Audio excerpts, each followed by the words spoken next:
నాకు బాధ కలిగేది ఏంటంటే చిన్న వర్గాల ప్రజలు కాన్వెంట్ స్కూళ్ళలో చదివించలేరు, వాళ్ళ పిల్లలు కూడా బాగా చదవాలని చెప్పి ఎస్సీలకు, బీసీలకు, మన గిరిజనులకు, మన మైనార్టీ సోదరులకు గురుకుల పాఠశాలలు పెట్టాం. అద్భుతమైన చదువు చదువుకునే వాళ్ళు ఇవాళ మొత్తం రోజు బడి పిల్లలు విషాహారము, కడుపు నొచ్చుడు, బాధపడు, పురుగులు అన్నం పెట్టుడు, పిల్లలు వెళ్ళిపోతున్నారు. ఆ స్కూళ్ళ నుంచి ఇళ్ళకి వెళ్ళిపోతున్నారు. తల్లిదండ్రులు కూడా భయపడి తీసుకుపోతున్నారు. ఏం ఘోరం ఇది, నాకు అర్థం కాదు. మళ్ళీ ఇది చేసేవాడు ఇప్పుడు మళ్ళీ అదే కాంగ్రెస్ పార్టీ అంతేనా?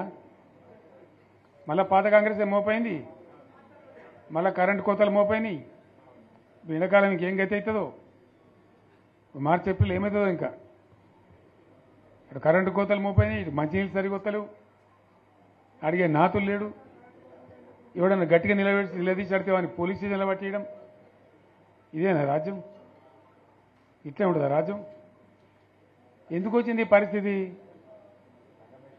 చెప్తే నాకు తెలిసి నాకేం గుర్తులేదు.